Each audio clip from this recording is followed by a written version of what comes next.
Nuestra Señora del Santisimo. Rosario de Visitacion de Piat. The image of Nuestra Señora del Santisimo Rosario de Visitacion de Piat was brought from Macau to the Dominican convent in Intramuros, Manila, in 1604. From there, it was moved to Nueva Segovia, to help in the work of evangelization, and finally in 1620, it took stable residence in her shrine of Piat, in the province of Cagayan. The miraculous image is also called Black Madonna, for her dark complexion, Yina Tam Naman, meaning, Mother of us Ale, in Ibanog, and Apo Bakit, or Venerable Matriarch, in Ilocano. The additional title, de Visitacion, was added because she would wander around the province of Cagayan in the middle of the night to visit the people in need. The image is credited with many miracles, including the end of drought, the healing from sickness and pestilence, the salvation from storms at seas, and the restoration of peace in between families and tribes. The Queen of Cagayan Valley was canonically crowned at the Plaza of Tuguegarao on the 20th of June 1954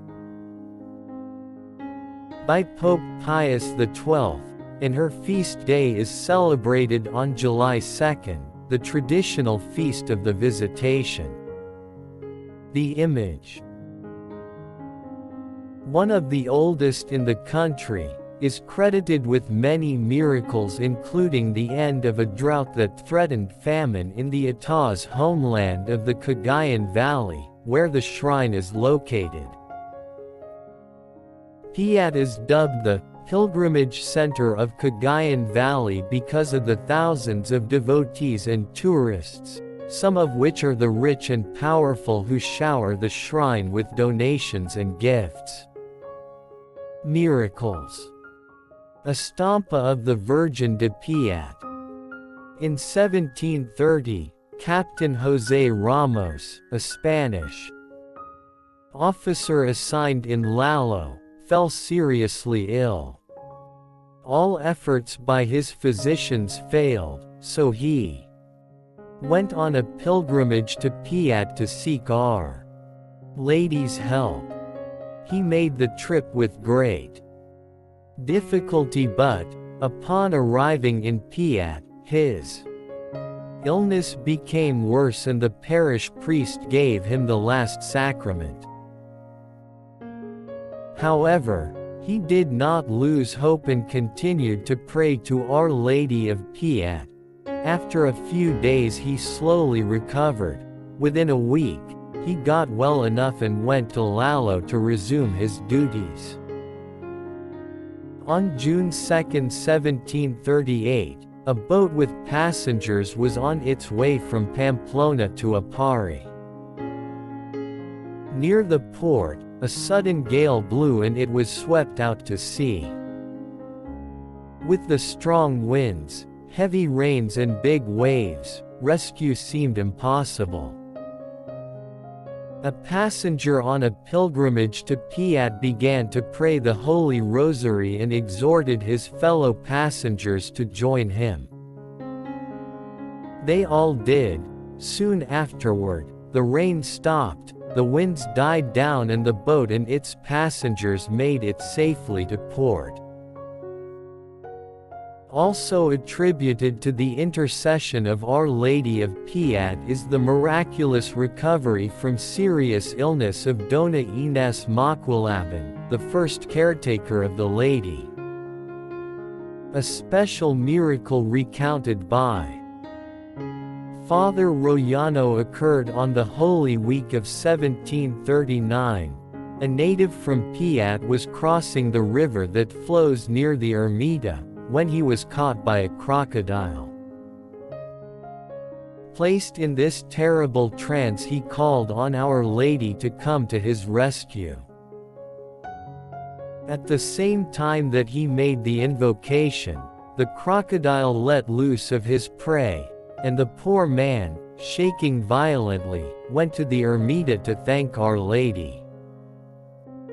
This incident was told to Father Royano by Father Diego de la Torre, who added that there were many witnesses to this prodigy.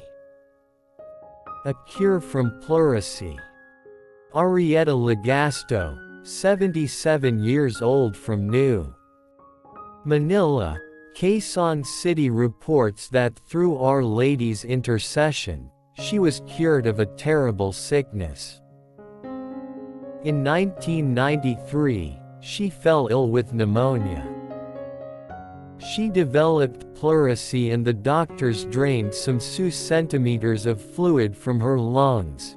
A biopsy of lung tissue taken from her proved positive from cancer. At this time, her good friend, Carmeline Crisologo, a devotee of Our Lady of Piat, visited her and gave her a novena to the Blessed Mother and a vial of blessed oil and began the novena. The canonical coronation of the image.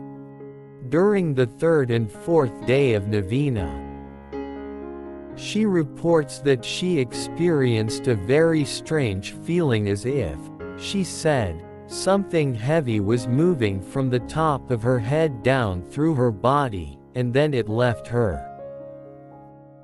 From then on, she gradually improved in health such that she felt well enough to go to the USA for medical treatment. Before she left, she had a check-up. Again, no pleurisy, but the doctors found a benign tumor. She reports that she still feels some pain. Despite the discomfort, she considers the pains she suffers as a blessing, an offering to Our Lord in atonement for her sins. Recognition from the Vatican. The image of Our Lady of Piat is one of the few Marian images in the Philippines that received much recognition from the Holy See. As early as 1883, Pope Leo XIII, the Pope of the Holy Rosary, granted several indulgences to the faithful who under the usual conditions make a visit of pilgrimage to the sanctuary of Our Lady of Piat. Plenary indulgence can be gained on July 2, the Feast of the Virgin, and on the occasion of a visit or pilgrimage on any other day.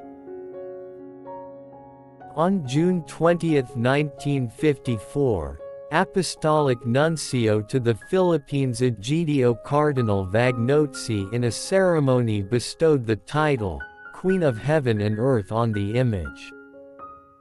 The Shrine Basilica. The Basilica Minor of Our Lady of Piat is one of only 12 minor basilicas in the Philippines. It is distinguished as the home to the venerated Morena image of the Virgin Mary. The Basilica of Our Lady of Piat is in the town of Piat, which is 30 minutes away by land from Tuguegarao City, Cagayan Province, or 41 kilometers northwest of Tuguegarao City. Basilica Minor of Our Lady of Piat. This pilgrimage site attracts a large number of devotees, especially on July 1 and 2 when the feast of Nuestra Señora de Piat is celebrated. One thing that is different about the Basilica of Our Lady of Piat was its entrance arch. It was at the back of the church and one has to go around from the entrance to see the church facade. The arch has the phrase, Basilica Minor Nuestra Señora de Piat, Minor Basilica of Our Lady of Piat. Our Lady of Piat Basilica sports a simple facade flanked with a tall belfry. It is on top of a hill in the midst of Cagayan River with the intention of avoiding floods brought about by the seasonal overflowing of the river. The church structure is mainly made of red bricks, which is common among churches in Cagayan Valley. It is a contrast to old churches made of limestone and coral stone in many parts of the Philippines.